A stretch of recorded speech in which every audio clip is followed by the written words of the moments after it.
শুভেচ্ছা স্বাগত জানাচ্ছি। আশা করি সবাই ভালো আছো। তোমাদের জন্য দোয়া রইল, ভালো থাকো এবং সাথে সাথে লেখাপড়া করো। আজকে তোমাদের যে ক্লাস প্রিয়ন মাইক্রোপ্লাজমা, দেখি কতটুকু আগানো যায়। প্রিয়ন তো শেষ করবো, মাইক্রোপ্লাজমা কতটুকু করা যায় দেখা যায়। তো আশা করি গত ক্লাসে যেটা পড়িয়েছিলাম ভিড অয়েল সম্পর্কে তোমাদের একটা অভিজ্ঞতা হয়েছে এবং বাসে যে পড়েছো আশা করি। তো আজকে দেখি প্রিয়ন।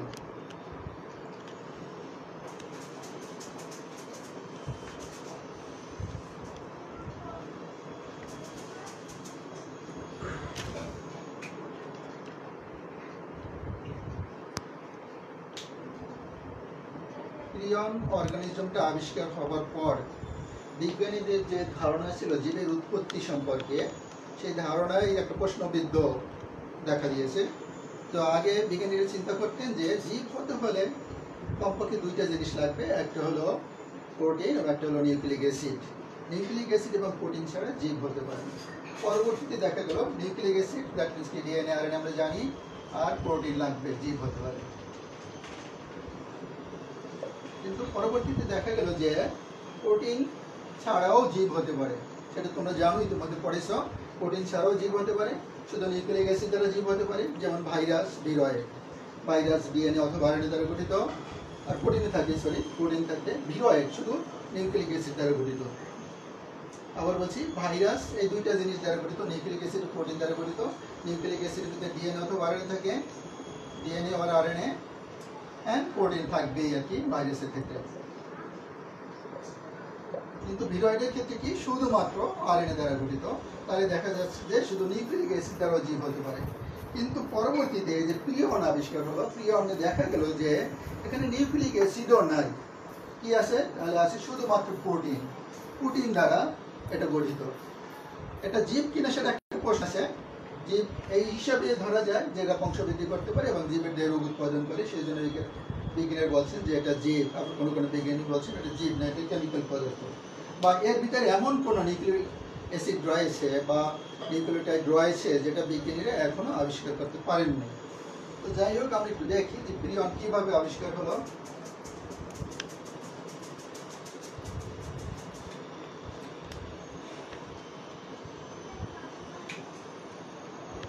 আমেরিকার বিজ্ঞানী, স্নায়ু বিজ্ঞানী স্ট্যানলি বি পুরসিনার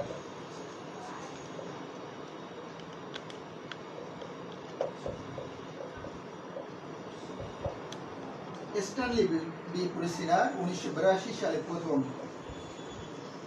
প্রিয়ন আবিষ্কার করেন। আবার বলছি, আমেরিকার স্নায়ু বিজ্ঞানী সান ফ্রান্সিসকো বিশ্ববিদ্যালয়ের স্ট্যানলি বি পুরসিনার 1982 সালে প্রথম প্রিয়ন আবিষ্কার করেন। তো কিভাবে উনি দেখলেন যে কিভাবে আবিষ্কার করে সেটা পরে বলছি। প্রিয়ন বলছেন যে এটা হলো শুধুমাত্র প্রোটিন দ্বারা গঠিত এবং কি প্রোটিন? এটা ইনফেকশাস প্রোটিন। ইনফেকশাস প্রোটিন দ্বারা গঠিত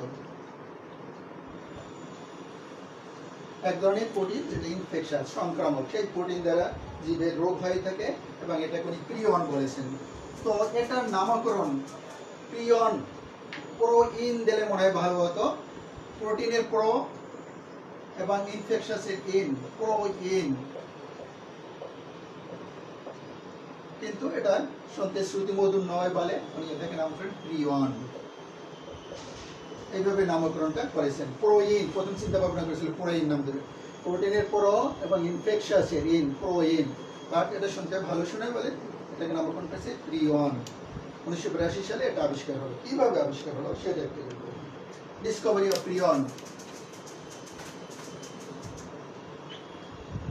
কার্লটন জাক ডুসেক নামক একজন বিজ্ঞানী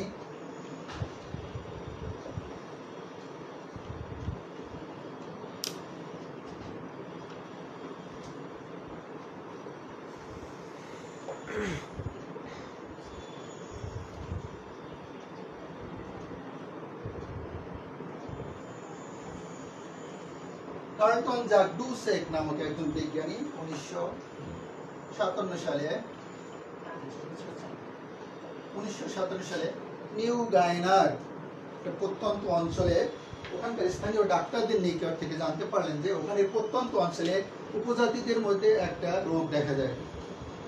সেই রোগে কি হয়? ওখানকার স্থানীয় অধিবাসীরা রোগ হলে এই শরীরে কম্পন শুরু হয়, আস্তে আস্তে নির্বোধ হয়ে এবং শেষে মারা যায়। তখন জানলেন যে ওই রোগের স্থানীয় নাম হলো কুরু, KURU, কুরু, স্থানীয় নাম হলো কুরু। তাই কুরু রোগে উনি দেখলেন যে ওখানে যে গবেষণা করে দেখলেন যে এই রোগে বেশি আক্রান্ত হয় মহিলারা এবং অল্প বয়স্ক ছেলেমেয়েরা। তো উনি সেটি দেখলেন যে ওখানে যখন আক্রমণ হয় তখন কি হয়, শরীরে কম্পন দেখা যায়, আস্তে আস্তে রোগী নির্বোধ হয় এবং শেষে রোগী মারা যায়। তারপর উনি চিন্তা করলেন যে কীভাবে এই রোগটা ছড়িয়ে যায়। দেখলেন যে নিউ গায়নার উপজাতিরা তাদের বিভিন্ন আচার অনুষ্ঠানে কি করে, যে পূর্বপুরুষদের প্রতি শ্রদ্ধাস্বরূপ অনুষ্ঠানে যে কুরু রোগে আক্রান্ত ব্যক্তির দেহের অংশ বিশেষ করে মস্তিষ্ককে সাসপেনশন তৈরি করে সেটা খাবার হিসেবে গ্রহণ করে। মস্তিষ্ককে, কুরু রোগে আক্রান্ত ব্যক্তির মস্তিষ্ককে সাসপেনশন তৈরি করে সেটা খাবার হিসেবে গ্রহণ করে, তাহলে তো স্বাভাবিকভাবেই এক দেহ থেকে অন্য দেহে রোগ ছড়িয়ে যাবে। তো এইভাবে রোগ ছড়িয়ে যায়। তারপর 1957 সালে আরেকজন বিজ্ঞানী উইলিয়াম হ্যাডল,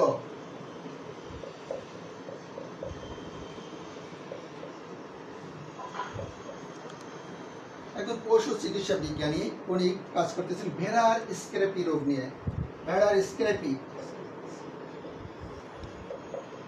স্ক্র্যাপি রোগ নিয়ে কাজ করতেছিলেন। তো ভেড়ার স্ক্র্যাপি রোগ হলে কি হয়, ভেড়াটা এটাও নির্বোধ হয়, যেগুলো স্নায়বিক রোগ, মস্তিষ্ককে আক্রমণ করে। ভেড়ার স্ক্র্যাপি রোগ হলে সেই ভেড়া আস্তে আস্তে নির্বোধ হয়ে যায়। প্রথম অবস্থায় তার শরীরে চুলকানি শুরু হয়, দেয়ালের সাথে গা ঘষে, তারপর যেখানে পাবে স্থির কোনো পদার্থ তার সাথে গা ঘষবে এবং ভেড়ার লোম সমস্ত পরে যায়, শেষে ভেড়াটা মারা যায়। উনি চিন্তা করেন যে স্ক্র্যাপি রোগ এবং কুরু রোগের ভিতরে এটা নিয়ে কাজ করতে উইলিয়াম হ্যাডল। তারপর কার্লটন জার্দোসিক চিন্তা করলেন এবং উইলিয়াম হ্যাডল চিন্তা করলেন যে স্ক্র্যাপি রোগ এবং কুরু রোগের ভিতরে কোনো সম্পর্ক রয়েছে নিশ্চয়ই, যেহেতু একই ধরনের রোগের লক্ষণ দেখা যায়। এটাও মস্তিষ্ক আক্রমণ করে, নির্বোধ হয়ে যায়, এটাও নির্বোধ হয়ে যায়, শেষে মারা যায়। তো মনে করছে কুরু এবং স্ক্র্যাপি রোগের ভিতরে কোনো সংস্পর্শ সংসর্গ থাকতে পারে আর কি, বা সম্পর্ক থাকতে পারে। তো তারপর কি হলো, কার্লটন জার্দোসিক চেষ্টা করলেন যে কুরু রোগ সংক্রামক সেটা আমি নিজে কিভাবে প্রমাণ করতে পারি। উনি করলেন কুরু রোগে আক্রান্ত ব্যক্তির মস্তিষ্কর সাসপেনশন তৈরি করে শিম্পাঞ্জির দেহের ভিতরে ঢুকিয়ে দিল, শিম্পাঞ্জির দেহের সেরিব্রালের ভিতরে, মস্তিষ্কের সেরিব্রালের ভিতরে ঢুকিয়ে দিল। দেখা গেল শিম্পাঞ্জি, আবার বলছি, কুরু রোগে আক্রান্ত ব্যক্তির মস্তিষ্ককে সাসপেনশন করে সেটা শিম্পাঞ্জির সেরিব্রালের ভিতরে ঢুকিয়ে দিল। শিম্পাঞ্জির সেরিব্রালের ভিতরে ঢুকিয়ে দেওয়ার দেখা গেল যে 18 থেকে 21 মাস পর ওই শিম্পাঞ্জি একইভাবে কুরু রোগ দ্বারা আক্রান্ত হচ্ছে। অর্থাৎ এই স্ক্র্যাপি রোগ যেরকম লক্ষণ প্রকাশ করে বা কুরু রোগ যেভাবে লক্ষণ প্রকাশ করে, শিম্পাঞ্জির দেহে 18 থেকে 21 মাস পর, অনেক সময় লাগে আর কি এই রোগটা প্রকাশ পেতে, 18 থেকে 21 মাস পর ওই রোগের লক্ষণ প্রকাশ পেয়েছে। তার মানে এটা সংক্রামক রোগ, এটা ভালোভাবে প্রমাণিত হলো। এরপর 1971 সালে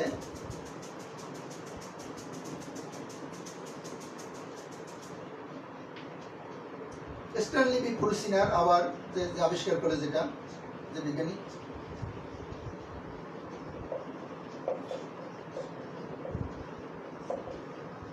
তিনি এবং তার সহকর্মীরা মিলে গবেষণা শুরু করলেন 1970 সাল এর দিক থেকে, এবং 1982 সালে এসে উনি এটা আবিষ্কার করলেন। প্রায় এক যুগ ধরে গবেষণা করেছেন। 1982 সালে এসে কোনটা নিয়ে, ওই যে স্ক্র্যাপি রোগ নিয়ে, ভেড়ার স্ক্র্যাপি রোগ নিয়ে গবেষণা করেন। এবং 1982 সালে এসে উনি কনক্লুশনে পৌঁছলেন যে স্ক্র্যাপি রোগ হয়ে থাকে এক ধরনের প্রোটিন দ্বারা, যেটা ভাইরাসের সাথে সম্পর্ক নেই, ভাইরাসের লক্ষণ প্রকাশ করে না। এবং এটা উনি আরো বললেন যে এটা শুধুমাত্র প্রোটিন দ্বারা গঠিত। এক নম্বর হলো এটা ভাইরাসের সাথে সম্পর্কযুক্ত না, 2 নম্বর হলো এটা শুধুমাত্র প্রোটিন দ্বারা গঠিত, এবং 3 নম্বর বলেন যে এখানে কোনো নিউক্লিক অ্যাসিড অ্যাবসেন্ট। এই 3টা বৈশিষ্ট্যের কথা বললেন। ভাইরাসের সাথে পার্থক্য রয়েছে, প্রোটিন থাকে, শুধুমাত্র প্রোটিন থাকে, নিউক্লিক অ্যাসিড উনি চেষ্টা করো কোনো নিউক্লিক অ্যাসিড বের করতে পারেন নাই, এবং এটাই কনক্লুশন করলেন। তারপর এটাই আবিষ্কার হলো 1982 সালে, যে এটাকে নাম করলেন প্রিয়ন ঘটিত একটা রোগ। এবং এই প্রিয়ন কোথায় হয়, অ্যানিমালের রোগ সৃষ্টি করে এবং মানুষের রোগ সৃষ্টি করে, এটা কোনো উদ্ভিদের রোগ সৃষ্টি করে না। অ্যানিম্যাল এবং মানুষের রোগ সৃষ্টি করে, উদ্ভিদের রোগ সৃষ্টি করে। আমরা ভিরয়েডসে দেখেছি কি সে শুধুমাত্র উদ্ভিদের রোগ সৃষ্টি করে, কিন্তু এটা মানুষের এবং প্রাণীর রোগ সৃষ্টি করে। তো হোয়াট ইজ দ্য ক্যারেক্টারিস্টিক্স, আজকে লিখে দেবো না, আমি বলবো। ইতিমধ্যে তো কিছু বৈশিষ্ট্য আমরা জানতে পেরেছি। কি হলো, প্রিয়ন গঠিত হলো শুধুমাত্র প্রোটিন দ্বারা। প্রিয়ন গঠিত হলো ইনফেকশাস প্রোটিন, প্রোটিন দ্বারা গঠিত। Nucleic acid is completely absent. Nucleic acid is absent. Nucleic acid নাই বা পান নাই। আল্ট্রা মাইক্রোস্কোপিক,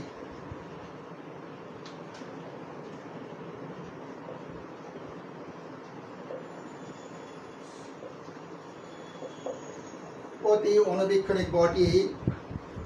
এটা হলো হাইড্রোফোবিক প্রোটিন দ্বারা গঠিত। Hydrophobic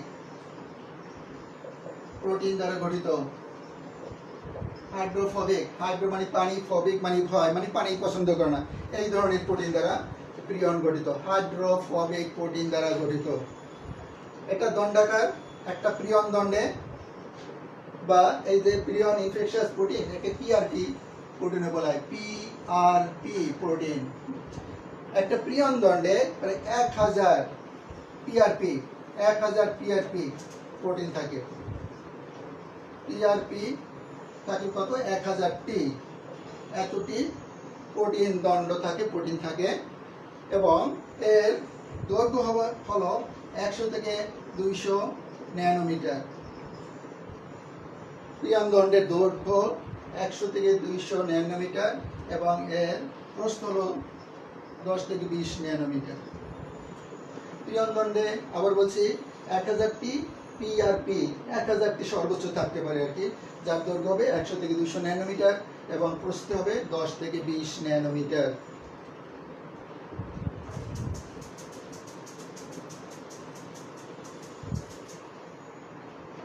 It is 100 times smaller than virus. It is 100 times smaller than virus. ভাইরাসের চেয়ে 100 গুণ ছোট হয়ে থাকে। এদের জিন পাওয়া যায়, এটা একটা গুরুত্বপূর্ণ কথা, এদের জিন পাওয়া যায় পোষকের ডিএনএতে, অর্থাৎ যে পোষক দেহে এই রোগ উৎপাদন করে সেই পোষক দেহের জিন থাকে। বা এটাও বলতে পারি যে পোষকের পিআরপি জিন থাকবে, সেই পোষকের দেহেই প্রিয়ন ঘটিত রোগ হবে। মানুষের দেহে এই জিন রয়েছে। মানুষের 20 নম্বর ক্রোমোজোমে, 20 নং ক্রোমোজোমে পিআরপি জিন এর উপস্থিতি রয়েছে। পিআরপি জিন is present in human body by human chromosome, human 10th number chromosome। মানুষের 20 নম্বর ক্রোমোজোমে পিআরপি জিন রয়েছে। তাহলে পিআরপি জিন থাকলে সে রোগ উৎপাদন করতে পারে। কাজেই পুরো রোগ দ্বারা বা এই যে প্রিয়ন দ্বারা মানুষের রোগ উৎপাদন হতে পারে। এবং যার দেহে পিআরপি জিন থাকবে, যে প্রাণীর যে পিআরপি জিন থাকবে, সেই প্রাণীর দেহেই প্রিয়ন গঠিত রোগ উৎপাদিত হতে পারবে। এটা আলট্রাভায়োলেট রশ্মি দ্বারা এর কোনো প্রতিক্রিয়া হয় না। উচ্চ তাপমাত্রা 100 ডিগ্রি সেন্টিগ্রেড তাপমাত্রা দ্বারা এটাকে ক্ষতি করা যাবে না। তারপর নিউক্লিয়াস এনজাইম দ্বারাও এটাকে কোনো ক্ষতি করা যায় না। ফরমালিন দ্বারাও এটাকে কোনো ক্ষতি করা যায় না। আবার বলছি নিউক্লিয়াস এনজাইম, নিউক্লিয়াস, তারপর ফরমালিন, হাই টেম্পারেচার,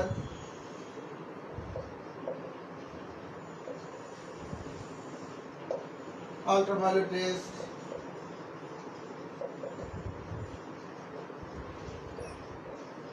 ইত্যাদি দ্বারাও এটাকে কোনো ক্ষতি করা যায় না। এটা নন সেন্সিটিভ এগুলোর উপরে। এই হলো মোটামুটি বৈশিষ্ট্য প্রিয়নের। এখন আমরা দেখবো ইকোনমিক ইম্পর্টেন্স, এর গুরুত্বটা কি। ইকোনমিক ইম্পর্টেন্স, অর্থনৈতিক গুরুত্ব।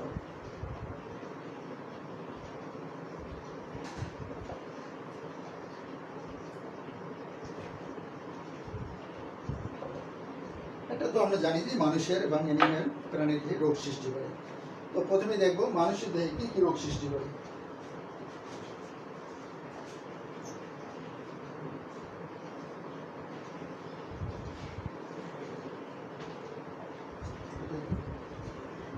এক নম্বরই হলো কুরু।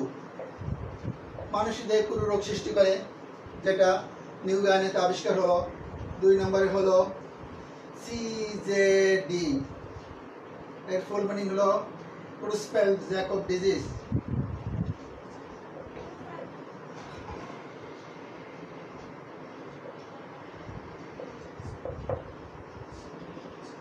সিজেডি ক্রুসফেল্ড-জ্যাকব ডিজিজ, একটু বলছি, বর্ণনা দিচ্ছি। জিএসএস রোগের নাম।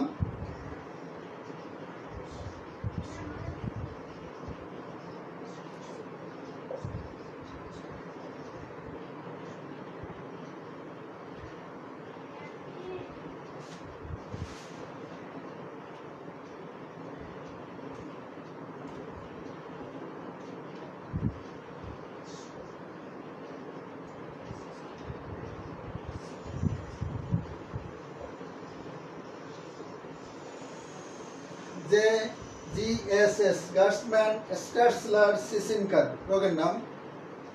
তারপর হলো ফ্যাটাল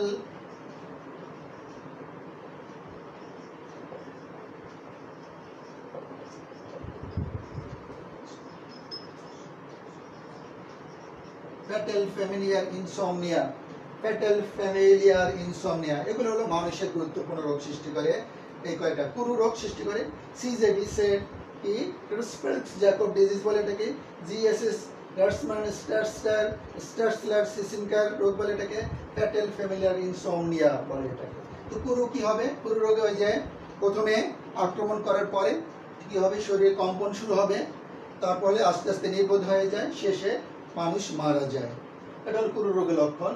সিজেডি ক্রুসফেল্ড-জ্যাকব ডিজিজ, মানে বিজ্ঞানী নাম ক্রুসফেল্ড-জ্যাকব ডিজিজ। ক্রুসফেল্ড-জ্যাকব ডিজিজে কি হয়? সবগুলো কিন্তু স্নায়বিক রোগ, মস্তিষ্ককে আক্রমণকারী, কথা মনে রাখতে হবে। স্নায়বিক রোগ মস্তিষ্ককে আক্রমণ করে। তো মস্তিষ্ক যখন আক্রান্ত হয় তখন স্বাভাবিকভাবে সে তার দেহের ব্যালেন্স হারিয়ে ফেলে, মুভমেন্ট, হাঁটা চলার গতি কমে যায়, কোনো চিন্তা ভাবনা করার শক্তি হারিয়ে ফেলে, ব্লাইন্ডনেস এসে যায়, মানুষকে দেখলে সে চিনতে পারে না, এরকম রোগ দেখা যায়। এবং এক পর্যায়ে সে আস্তে আস্তে দুর্বল হয়ে মারা যায়। সিজেডি মারা যেতে কত লাগে সময়? 1 বছর থেকে 2 বছরের ভিতর এই রোগী মারা যায়। মানে আক্রান্ত হওয়ার 1 বছর থেকে 2 বছরের ভিতর রোগী মারা যায়, সিজেডি। তারপর গার্সম্যান স্টার্সলার সিসিনকার, একই ধরনের প্রায় লক্ষণটা, কারণ সবই মস্তিষ্ককে আক্রমণ করে। এই ক্ষেত্রেও কি হবে, মানে দৃষ্টির, সে তাকাবে একদিকে, মনে হচ্ছে অন্যদিকে তাকিয়েছে, এই ধরনের একটা ব্যাপার হবে। দেহের ব্যালেন্স ঠিক রাখতে পারবে না, মাংসপেশি শক্ত হয়ে যাবে, বধির হয়ে যায়, অন্ধ হয়ে যায়। এই লক্ষণগুলো দেখা যায় গার্সম্যান স্টার্সলার সিসিনকার রোগে। তারপর আরেকটা হলো ফ্যাটাল ফ্যামিলিয়ার ইনসমনিয়া। ফ্যাটাল মানে মারাত্মক, ফ্যামিলিয়ার বিখ্যাত ইনসমনিয়া। ইনসমনিয়া আমরা বুঝি মানে ইনসমনিয়া ঘুম হয় না, নিদ্রাহীনতা।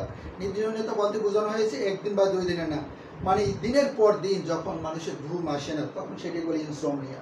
এবং এটা হয় কি পিরিয়ডের কারণে যখন হয়ে থাকে, তখন কি সে বছরের পর বছর ঘুমাতে পারে না। শেষে কি হবে, বছরের পর বছর ঘুমাতে না পারলে মানুষ দুর্বল হয়ে যায়। মস্তিষ্ক আক্রমণ করে, তো একই রকমের লক্ষণ পরবর্তী দেখা যায়, সে দুর্বল হয়ে যায়। তারপরে সে তার খাবারের রুচি কমে যায়, আস্তে আস্তে সে রোগী মারা যায়।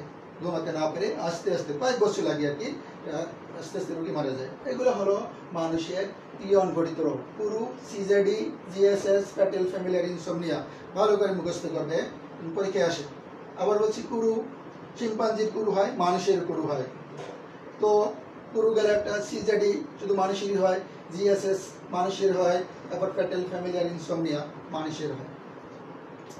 এরপর হলো অ্যানিমেলের কি কি রোগ হতে পারে। কুরু, শিম্পাঞ্জির কুরু আছে। তারপর আরেকটা আছে mad cow disease.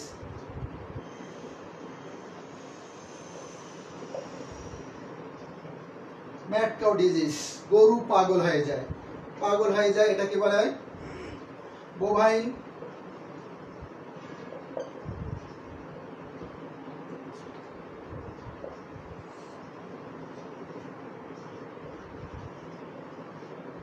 Spongiform encephalopathy.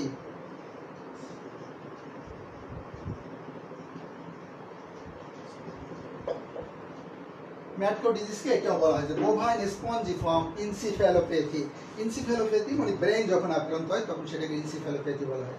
Spongiform মানে ব্রেনকে যখন মানে প্রিয়ন আক্রমণ করে তখন এটা ব্রেনকে আক্রমণ করে। ব্রেনকে আক্রমণ করার পরে ব্রেনের বিভিন্ন জায়গায় ছোট ছোট গর্ত হয়ে যায়। এই গর্তটাকে দেখায় স্পঞ্জ ফর্মের মতো আর কি, সেজন্য বলে স্পঞ্জিফর্ম। আবার এটা ব্রেন হয় বলে এটাকে এনসিফ্যালোপ্যাথি, ম্যাড কাউ ডিজিজ বলে এটাকে। গরু পাগল হয়ে যায়, কি হয় গরু নির্বোধ হয়ে যায়, আস্তে আস্তে শরীর কাঁপতে থাকে, এক পর্যায়ে গরু মারা যায়। এটাও আক্রমণ হবার 1 থেকে 2 বছরের মধ্যে গরু মারা যায়।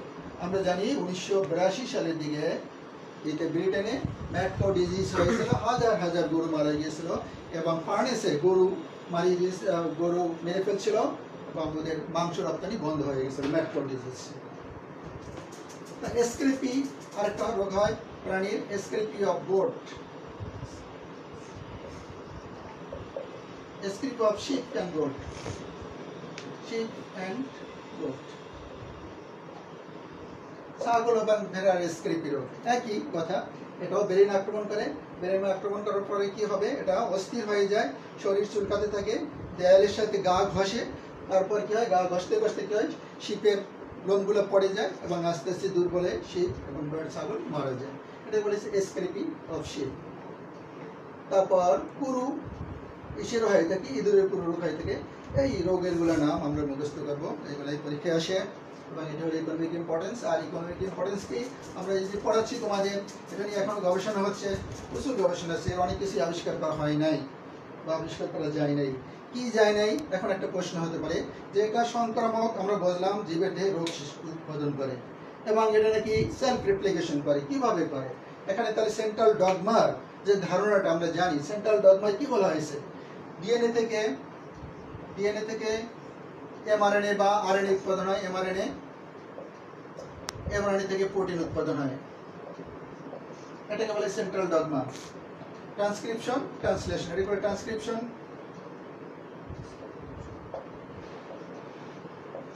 Translation, transcription and translation.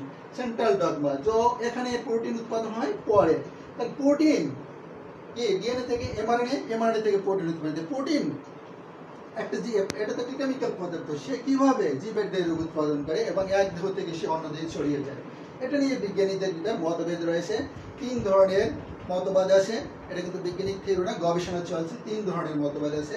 এক ধরনের মতবাদ আছে যে পয়জনাস পিআরপি মানে ইনফেকশাস প্রোটিন পিআরপি যখন ব্রেনের ভিতরে যায়, তো ব্রেনের ভিতরে যখন যায়, কোন ব্রেনে যাবে, যার দেহের ভিতরে পিআরপি জিন আছে তার দেহের ভিতরে এটা উৎপাদন হবে। সেটা যখন ব্রেনে যায়, তো ব্রেনে যখন সুস্থ পিআরপি জিন প্রোটিন থাকে, সেই পিআরপি জিনকে এই অসুস্থ পিআরপি জিন ওটাকে অসুস্থ করে দেয়।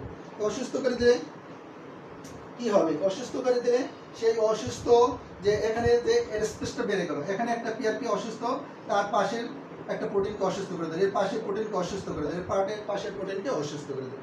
এইভাবে অসুস্থ করে দিলে সেই ব্যক্তিকে আক্রমণ করে ফেলে। অনেক মানে ব্যাপক জায়গা, ব্যাপক পিআরপিকে অসুস্থ করে দেয় এবং এর মাধ্যমে ওই ব্যক্তি আক্রান্ত হয়ে যায়। এই একটা মতবাদ। 2 নম্বরের মতবাদ বলা হয়েছে পিআরপি প্রোটিনের ভিতর ছোট একখণ্ড নিউক্লিওটাইড বা নিউক্লিক অ্যাসিড হয়তো রয়েছে, বিজ্ঞানীরা বলছেন এর ভিতরে, মনে করেন একটা নিউক্লিক অ্যাসিড আছে, এর চারিদিকে পিআরপি প্রোটিনের চারিদিকে রয়েছে, এর ভিতরে নিউক্লিক অ্যাসিড আছে, যেটা বিজ্ঞানীরা এখনো আবিষ্কার করতে পারেন নাই। এটা হাইপোথিসিস, চিন্তা করছেন যে এরকম একটা নিউক্লিওটাইড আছে হয়তো, তা না হলে সে কিভাবে রেপ্লিকেশন করে, কিভাবে সংখ্যা বাড়ায়। শুধু প্রোটিনকে সংখ্যা বাড়াতে পারবে না, প্রোটিন সংখ্যা বাড়াতে পারে না, তাহলে কি এর ভিতরে কোনো নিউক্লিক অ্যাসিড আছে, সেই নিউক্লিক অ্যাসিড থাকার কারণে এইভাবে ডিএনএ থেকে এমআরএনএ বা আরএনএ থেকে প্রোটিন এভাবে তৈরি হবে, যেমন ভিরয়েডে যেরকম হয়েছে সেরকমই তৈরি হয়। এটা একটা হাইপোথিসিস। এই হলো একদল বিজ্ঞানী। আরেক দল বিজ্ঞানী বলছেন যে এটা এক ধরনের ভাইরাস, যে ভাইরাস সম্পর্কে এখনো জানা যায়নি। প্রিয়ন ইজ এ ভাইরাস, এক ধরনের বিজ্ঞানী বলছেন, হাইপোথিসিস দিয়েছেন, ইট ইজ এ ভাইরাস, এই ভাইরাস সম্পর্কে যেটা এখনো জানা যায়নি। তো ভাইরাস তো রোগ উৎপাদন করতে পারবে। তাহলে 3 ধরনের মতবাদ। আবার বলছি, একটা ইনফেকশাস প্রোটিন ব্রেনের ভিতরে যায়, সুস্থ প্রোটিনকে ইনফেকশাস করে দেয়, যার ফলে রোগ ছড়িয়ে যায়। 2 নম্বরে হলো পিআরপি প্রোটিনের আবরণের ভিতরে একটা নিউক্লিক অ্যাসিড রয়েছে, ডিএনএ অথবা আরএনএ, সেই নিউক্লিক অ্যাসিড রোগ উৎপাদন করতে সহায়তা করে, যেটা এখনো আবিষ্কার করা যায় নাই বা দেখা যায়নি। তারপর আরেক দল বিজ্ঞানী বলছে এটা এক ধরনের অজ্ঞাত ভাইরাস, যেটা সম্পর্কে এখনো জানা যায়নি। কাজে এই সমস্ত নিয়ে গবেষণা চলছে। এই হলো মোটামুটি তোমাদের প্রিয়ন সম্পর্কে অধ্যয়ন।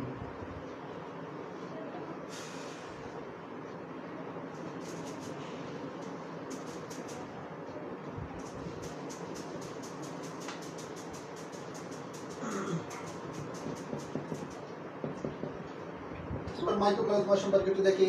মাইক্রোপ্লাজমা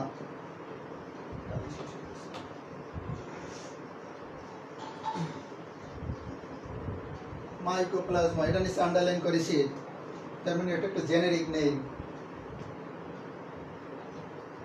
মাইক্রোপ্লাজমা কিভাবে আবিষ্কার হলো? অষ্টাদশ শতাব্দীতে মাইক্রোপ্লাজমা, এটা আগেই বলে নিচ্ছি, এটা হলো এককোষী ইউনিসেলুলার মাইক্রো অর্গানিজম এবং জীব জগতের সবচেয়ে ক্ষুদ্রতম কোষ। সেদিন বলেছিলাম বলে মনে হচ্ছে আর কি। মাইক্রোপ্লাজমা হলো জীব জগতের সবচেয়ে ক্ষুদ্রতম কোষ, এককোষী। ইট ইজ কি বলবো, it is not virus, it is not bacteria. বা ভাইরাস এবং ব্যাকটেরিয়া দুইটা বৈশিষ্ট্য এর ভিতরে আছে, বিশেষ করে ব্যাকটেরিয়া বৈশিষ্ট্য এর ভিতরে বেশি আছে। অষ্টাদশ শতাব্দীতে, বিশেষ করে 1713 সালের দিকে জার্মানি এবং সুইজারল্যান্ডে গবাদি পশুর মধ্যে এক ধরনের মানুষের নিউমোনিয়া রোগের মতো নিউমোনিয়া রোগ দেখা দিল। তো নিউমোনিয়া রোগে কি হয়? জ্বরের সাথে, জ্বর তো হয়, নিউমোনিয়া রোগে জ্বর হবে, এর সাথে কাশি এবং সর্দি হয়, নাক দিয়ে তরল স্রাব নির্গত হয়। এটা কি বভিন নামক বিজ্ঞানী বলছেন যে এটা হলো গরুর নিউমোনিয়া রোগ। এবং এই জীবাণুটিকে বলছেন পিলিউরো নিউমোনিয়া, পিপিএলও, সংক্ষেপে বলে পিপিএলও, পিলিউরো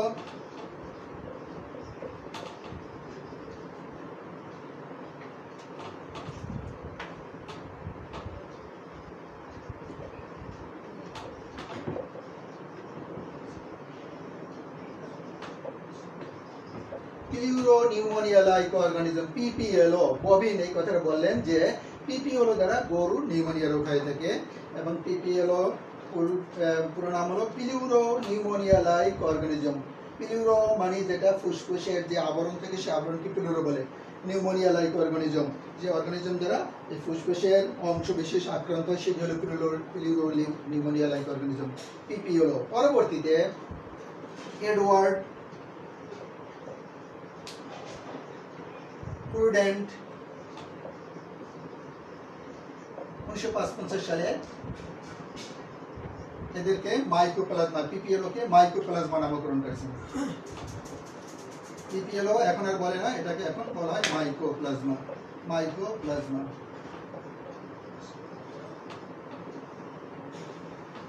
পরবর্তীতে বোরেল নামক বিজ্ঞানী এই মাইক্রোপ্লাজমার দ্বিপদ নামকরণ করেন। যেমন গরু নিউমোনিয়া রোগের জন্য দায়ী মাইক্রোপ্লাজমা মাইকোয়াইডিস।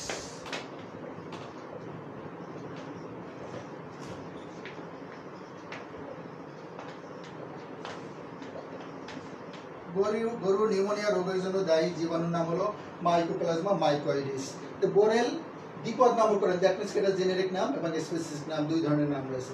মাইক্রোপ্লাজমা মাইকোয়াইডিসকে পিপিএলও বা মাইক্রোপ্লাজমার একটা আদর্শ প্রজাতি হিসাবে বিবেচনা করা হয়। তো মাইক্রোপ্লাজমা কেমন আবার বলছি, অষ্টাদশ শতাব্দীতে, বিশেষ করে 1713 সালের দিকে জার্মানি এবং সুইজারল্যান্ডে গবাদি পশুর মানুষের নিউমোনিয়া রোগের মতো এক ধরনের রোগ দেখা যায়। সেই রোগে কি হয়? জ্বরের সাথে কাশি, সর্দি হয়, নাক দিয়ে তরল স্রাব নির্গত হয় ইত্যাদি আর কি, এই লক্ষণগুলো দেখা যায়। এবং ববিন নামক বিজ্ঞানী এটাকে পিপিএলও রোগের প্যাথোজেনকে পিপিএলও বলেছেন, এবং রোগটাকে বলেছেন গরু নিউমোনিয়া রোগ, বোভাইন নিউমোনিয়া রোগ ডিজিজ বলেছেন, বোভাইন নিউমোনিয়া ডিজিজ বলেছেন আর কি। এবং জীবাণুটিকে বলেছেন PPLO, pleuro pneumonia like organism, PPLO, bovine, PPLO, pleuro pneumonia like organism বলেছেন। পরবর্তীতে এডওয়ার্ড প্রুডেন্ট নামক বিজ্ঞানী 1955 সালে এটাকে মাইক্রোপ্লাজমা নামকরণ করেন, এবং অনেক পরে বোরেল মাইক্রোপ্লাজমার অনেকগুলো প্রজাতি পেয়েছেন, তাই এটাকে দ্বিপদ নামকরণ করেছেন। যেমন গরু নিউমোনিয়া রোগের জন্য দায়ী মাইক্রোপ্লাজমা মাইকোয়াইডিস। তো মাইক্রোপ্লাজমা দেখতে কেমন?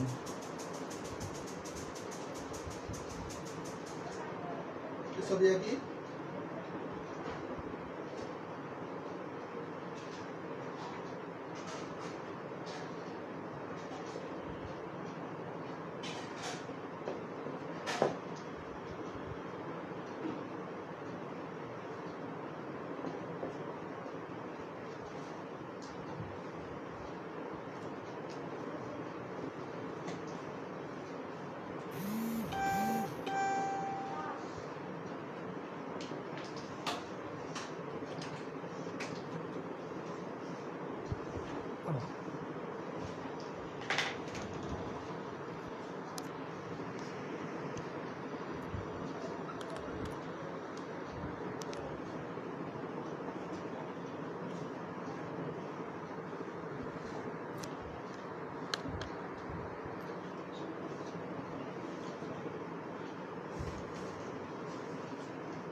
তো মাইক্রোপ্লাজমা আগে বলছি এটা এককোষী অর্গানিজম এবং আলট্রা মাইক্রোস্কোপিক।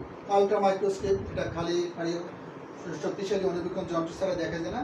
এটা ব্যাকটেরিয়ার চেয়ে ছোট কিন্তু ভাইরাসের চেয়ে বড়। এটা হলো বহুরূপী, প্লিওমরফিক। বহুরূপী এটা কি হতে পারে? কক্কাস আকৃতির হতে পারে, বেসিলাস আকৃতির হতে পারে। কক্কাস মানে কি এরকম গোলাকার হতে পারে, বেসিলাস আকৃতির হতে পারে, তারপর শর্ট রড হতে পারে, কি বল ফিলামেন্টাস হতে পারে, ডিম্বাকৃতির হতে পারে। তোমাদের বইতে অনেক বইতে এরকম একটা ছবি আছে, ডিম্বাকৃতির হতে পারে। তারপর মাইসেলিয়াল ব্রাঞ্চ মাইসেল টাইপের হতে পারে, এরকমের বিভিন্ন আকৃতির হতে পারে। এই জন্য এটাকে বলেছে প্লিওমরফিক, বহুরূপী।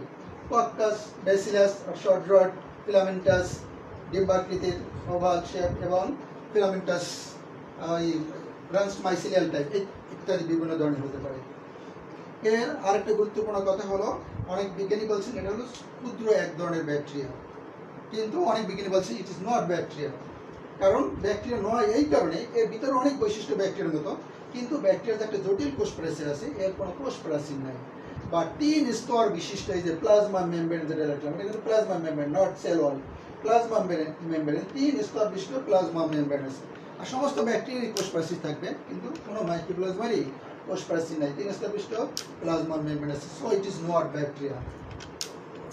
এর সাইটোপ্লাজমের ভিতরে কি আছে? এর সাইটোপ্লাজম আছে, যেহেতু এটা একটা কোষ, সাইটোপ্লাজম আছে। সাইটোপ্লাজমের ভিতরে রাইবোজোম আছে, আর আছে জিনোপ্লাজম। জিনোপ্লাজম দ্যাট মিন্স এখানে ডিএনএ আরএনএ দুইটাই আছে, এটাকে একটা হচ্ছে জিনোপ্লাজম বলা হয়।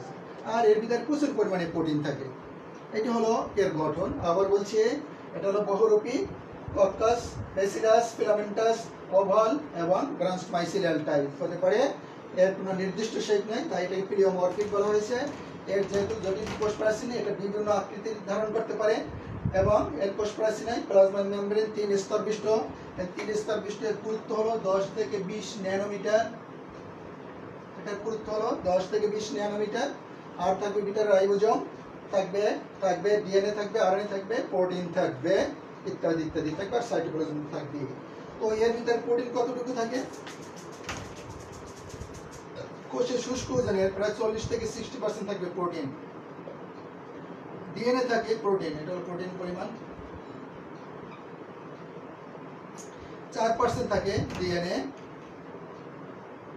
8% থাকে আরএনএ, এরকম আর কি গঠন। আর অন্যান্য পদার্থ থাকে।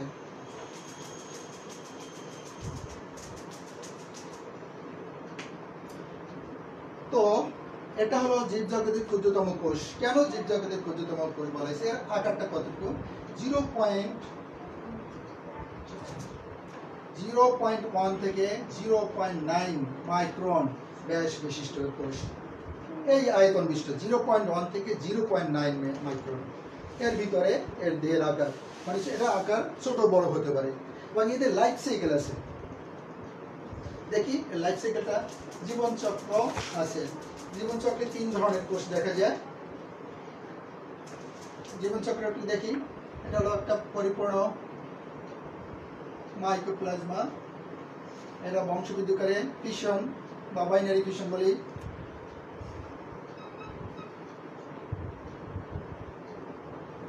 বাইনারি ফিউশনের মাধ্যমে বংশবৃদ্ধি করবে। বাইনারি ফিউশনের মাধ্যমে কি হবে, দুইটা একটা কোষ ভাগে দুইটা কোষে পরিণত হবে। এটা আবার এইভাবে এদিকে ফিরে আসতে পারে, মানে আর কিছু হলো না, জাস্ট একটা মাইক্রোপ্লাজমা থেকে বাইনারি ফিউশন করে দুটো হলো। এরপর আবার এখান থেকে হতে পারে স্পোরের মতো গঠন হতে পারে, একটার ভিতরে 8টা স্পোর এখান থেকে হতে পারে, অথবা এটা আবার এখান থেকেও হতে পারে। তারপর এখান থেকে স্পোরগুলো বের হয়ে যাবে, কোষের আয়তন বাড়তে থাকবে এবং শেষে মেচুর মাইক্রোপ্লাজমাতে পরিণত হবে। এটা হলো লাইফ সাইকেল, জীবন চক্র আছে। এরা সবচেয়ে বড় আয়তনের মাইক্রোপ্লাজমা, মেচুর মাইক্রোপ্লাজমা বাইনারি ফিউশনের মাধ্যমে দুইটা মাইক্রোপ্লাজমাতে পরিণত হবে। লাইফ সাইকেল আবার বাইনারি ফিউশন, এটা বড় হয়ে আবার মাইক্রোপ্লাজমা হতে পারে, অথবা এখান থেকে কি এর ভিতরে 8টা স্পোর হতে পারে, যে কোনো একটা মাইক্রোপ্লাজমের ভিতরে 8টা স্পোর হতে পারে, অথবা এখান থেকেও সরাসরি 8টা স্পোর হতে পারে। স্পোরগুলো যখন মেচুর হয় তখন ইপ্রাসিড পেটে স্পোরগুলো বের হয়, আয়তনে বেড়ে আবার পূর্ণাঙ্গ মাইক্রোপ্লাজমায় পরিণত হয়। So it is a cell, এটা বলা যেতে পারে। সেল না হলে এরকম লাইফ সাইকেল থাকবে।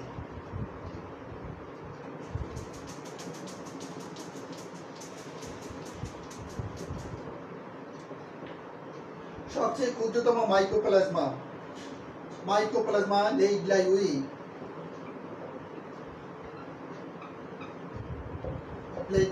মাইক্রোপ্লাজমা লেইডলাইউই সবচেয়ে ক্ষুদ্রতম মাইক্রোপ্লাজমা বলা হয় থাকে।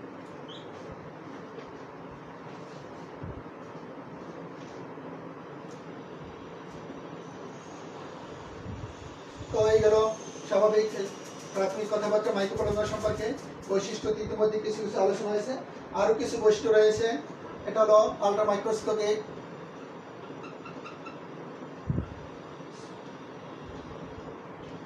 Unicellular,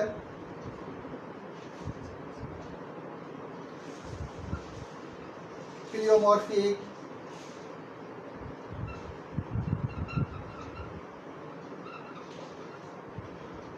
ultra microscopic, unicellular, pleomorphic. They can produce disease.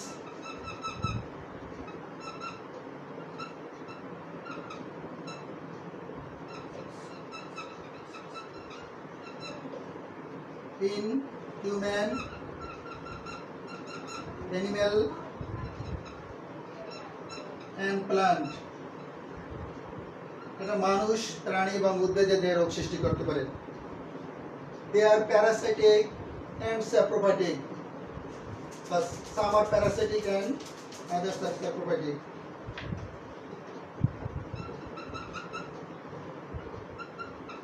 They may be parasitic and saprophytic.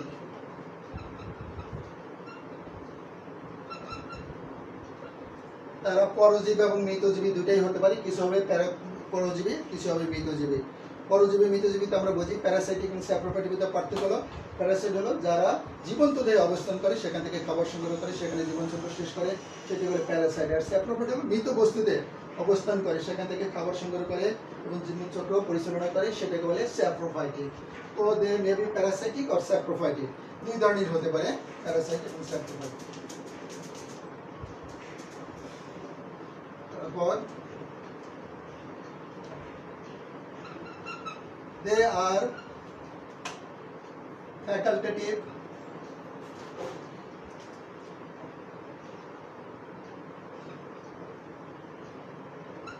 anaerobic, but some are obligate,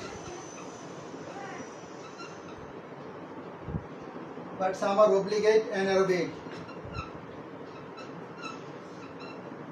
লক্ষ্য করো, they are facultative anaerobic, facultative মানে সুবিধাবাদী, anaerobic অবায়বীয়, সুবিধাবাদী অবায়বীয়, অর্থাৎ এরা সাধারণত অবায়বীয়, কিন্তু যখন বাতাস এসে যায় তখন এরা বাঁচতে পারবে, এই জন্য এটাকে বলা হয়েছে সুবিধাবাদী। আবার বলছি সাধারণত এরা অবায়বীয়, কিন্তু যখন বাতাস এসে যাবে তখন এরা বাঁচতে পারবে, তাই এদেরকে বলা হয়েছে ফ্যাকাল্টেটিভ অ্যানারোবিক। শব্দগুলো জানতে হবে। But some are obligate anaerobic, আর কিছু হচ্ছে বাধ্যতামূলক অবায়ু, মানে বায়ুর অনুপস্থিতিতে বাঁচবে, বায়ু আসলে আর বাঁচবে না। তাদেরকে বলেছে অব্লিগেট। অব্লিগেট মানে বাধ্যতামূলক। অ্যানারোবিক, বায়ুর অনুপস্থিতিতে আর বেঁচে থাকে, বায়ু আসলে আর বাঁচতে পারে না। They pass through bacteria-proof filtered paper.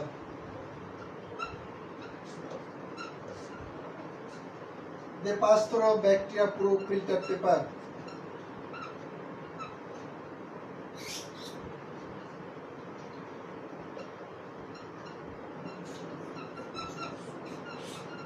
তারা ব্যাকটেরিয়া পুরো ফিল্টার পেপারের মধ্য দিয়ে ব্যাকটেরিয়াকে ছাকার জন্য ফিল্টার পেপার রয়েছে। যেহেতু এটা ব্যাকটেরিয়া ছোট, কাজে এটা ব্যাকটেরিয়া পুরো ফিল্টার পেপারের ভিতর দিয়ে পাস হয়ে যায়। এটি কথা বলেছি যে পাস থ্রু ব্যাকটেরিয়া পুরো filter paper.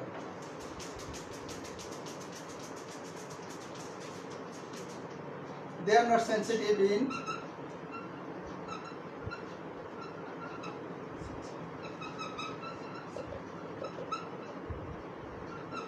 antibiotic, in penicillin,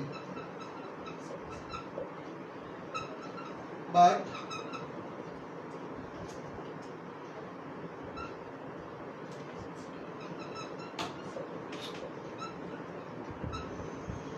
are sensitive to tetracycline,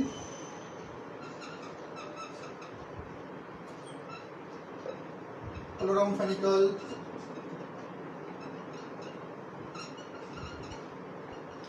and other antibiotic.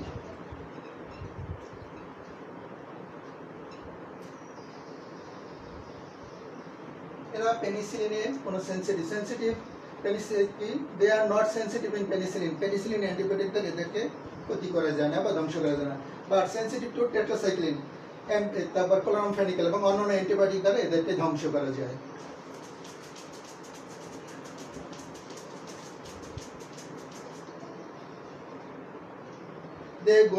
They can grow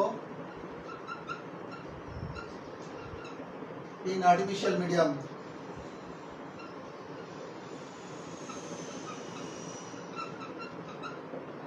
তারা আর্টিফিশিয়াল মিডিয়ামে জন্মাতে পারে এবং আর্টিফিশিয়াল মিডিয়ামে জন্মানো যায়। Their colony looks like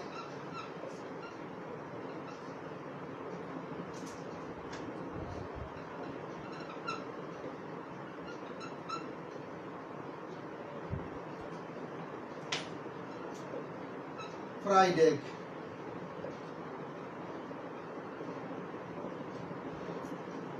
তারা আর্টিফিশিয়াল মিডিয়ামে গ্রো করতে পারে এবং যখন আর্টিফিশিয়াল মিডিয়ামে গ্রো করে তখন সেটা দেখতে কি কলোনিগুলো দেখতে হয় ফ্রাইড এগের মতো, ভাজা ডিমের মতো দেখায় তাদের কলোনিগুলো। এগুলো হলো মাইকোপ্লাজমার বৈশিষ্ট্য। এবং আমরা এটা মনে রাখবো জীবজগতের সবচেয়ে ক্ষুদ্রতম কোষ এদের কিছু অর্থনৈতিক গুরুত্ব রয়েছে। আগেই বলেছি 3 ধরনের রোগ সৃষ্টি করে থাকে। ইম্পর্টেন্স অফ মাইকোপ্লাজমা, সময় বলি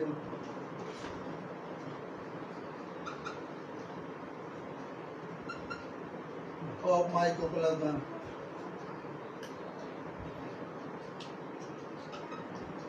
তারা উদ্ভিদের রোগ সৃষ্টি করে, মানুষের রোগ সৃষ্টি করে এবং প্রাণীর দেহ রোগ সৃষ্টি করে। প্রথমে দেখি উদ্ভিদ দেহে কি রোগ সৃষ্টি করে। Plant disease.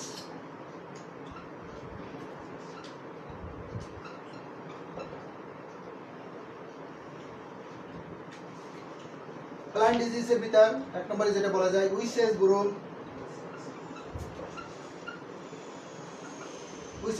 of potato and opuntia. Witches broom কথার অর্থ হলো ডাইনির ঝাঁটা। উইসেস মানে ডাইনি, ব্রুম মানে ঝাঁটা। ডাইনির ঝাঁটা, পটেটো অপানশিয়া উদ্ভিদের ডাইনির ঝাঁটা রোগ হয়ে থাকে। তার মানে কি পটেটো এবং অপানশিয়া গাছের যে শাখা প্রশাখাগুলো বের হয় সেটা ঝাঁটার মতো হয়। পাতাগুলো মানে নর্মাল পাতা না হয়, শুষ্ক চিকন পাতা হয়ে যায়, শক্ত শক্ত পাতা হয়ে যায় এবং এটা ঝাড়ুর মতো দেখায় বলে এটাকে উইসেস ব্রুম বলা হয়েছে। অ্যাস্টারিওলস,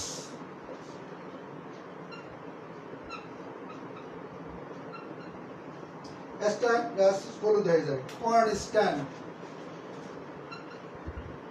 কনস্ট্যান্ট ভুট্টা গাছ ছোট হয়ে যায়। কনস্ট্যান্ট। টিয়ার ডিক্লাইন,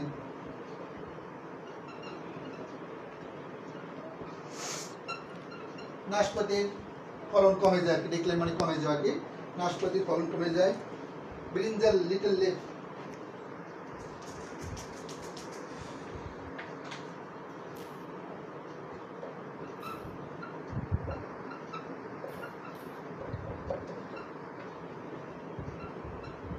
বেগুনের পাতা ছোট হয়ে যায়, স্বাভাবিক যেরকম পাতা হওয়ার কথা তার চেয়ে ছোট হয়ে যায়, যার কারণে ফলনও কমে যায়।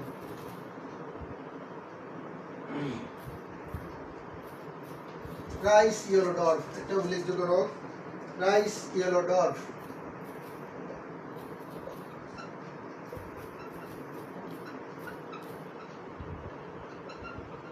ধান গাছ হলুদ হয়ে যায় এবং ছোট হয়ে যায়, ধান গাছ হলুদ হয়ে যায় এবং ছোট হয়ে যায়, এই সমস্ত রোগ প্লান্ট ডিজিজ, মাইক্রোপ্লাজমা ঘটিত এই সমস্ত রোগ হয়ে থাকে।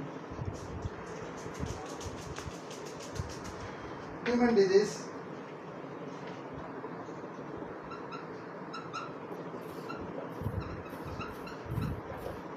মানুষের কি কি রোগ সৃষ্টি করে? এরা মানুষের কিছু রোগ সৃষ্টি করে। এখন হলো হিউম্যান ইনফার্টিলিটি,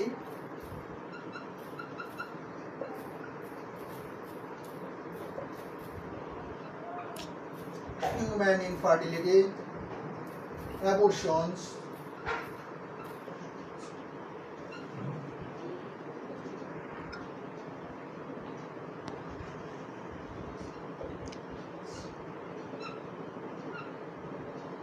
তিনটা উল্লেখযোগ্য রোগ। হিউম্যান ইনফার্টিলিটি বোঝাই যাচ্ছে এই রোগ মানে মাইক্রোপ্লাজমা দ্বারা আক্রান্ত হলে ইনফার্টিলিটি, মানুষের ভিতরে ইনফার্টিলিটি চলে যায়, উৎপাদন ক্ষমতা কমে যায় আর কি, ইনফার্টিলিটি বংশবৃদ্ধি করতে পারে না, সেটা হচ্ছে ইনফার্টিলিটি বলা হয়েছে। অ্যাবর্শনস, গর্ভাবস্থায় থাকলে এবং মাইক্রোপ্লাজমা দ্বারা আক্রান্ত হলে তখন অ্যাবর্শন হয়ে যায়, সেটা হলো একটা রোগ হয় মাইক্রোপ্লাজমা ঘটিত। ওটিটিস মিডিয়া, মধ্যকর্ণের প্রদাহ, মাইক্রোপ্লাজমা দ্বারা আক্রান্ত, কান আক্রান্ত হলো মধ্যকর্ণে প্রদাহ হয়, ব্যথা হয় এর জন্য। এই তিনটা উল্লেখযোগ্য রোগ হিউম্যান ডিজিজের যারা করে থাকে। আবার বলছি, human infertility, abortions, otitis media. Infertility উৎপাদন ক্ষমতা, প্রজনন ক্ষমতা কমে যায়, তারপর অ্যাবর্শনস হয়ে যায়, গর্ভাবস্থায় এটা মাইক্রোপ্লাজমার আক্রান্ত হলো গর্ভের সন্তান প্রসব হয়ে যায় আর কি। ওটিটিস মিডিয়া, মধ্যকর্ণের প্রদাহ হয়, মানে ব্যথা হয়। হিউম্যান, তারপর দেখি অ্যানিমাল ডিজিজ।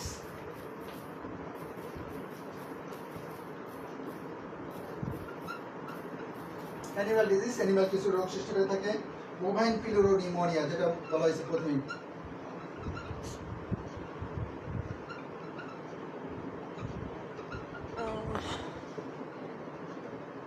গরু নিউমোনিয়া রোগ, যেটা বিখ্যাত বোভাইন পিলোরোনিউমোনিয়া। রেসপিরেটরি ডিজিজ,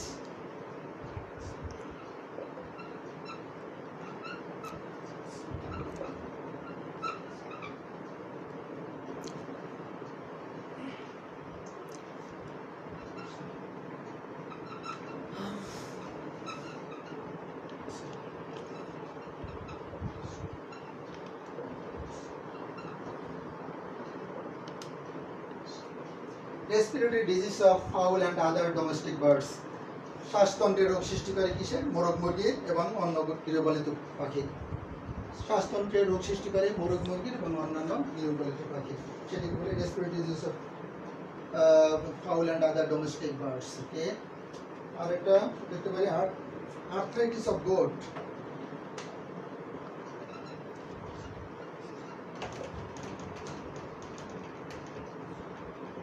ছাগলের আর্থ্রাইটিস রোগ ইত্যাদি অ্যানিমাল ঘটিত রোগ হয়ে থাকে, মাইক্রোপ্লাজমা ঘটিত।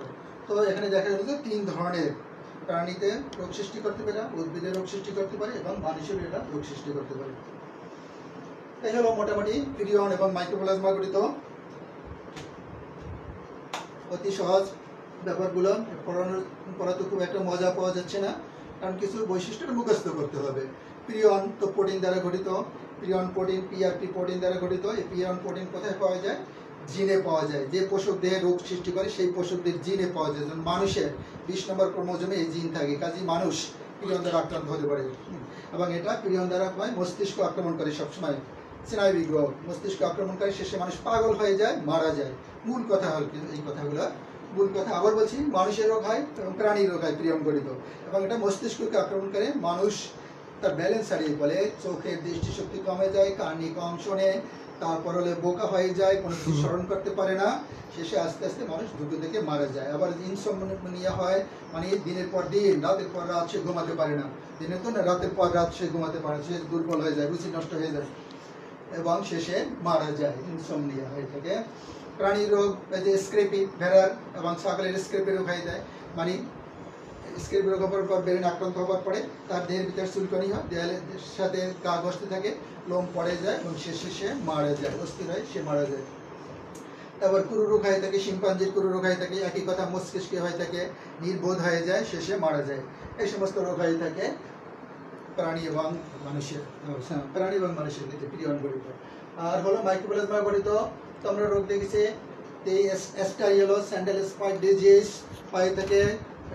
তারপর হলো বানসিট অফ ডিজিজ হয়ে থাকে, বানসিট of witches broom of potato and অফানশিয়া।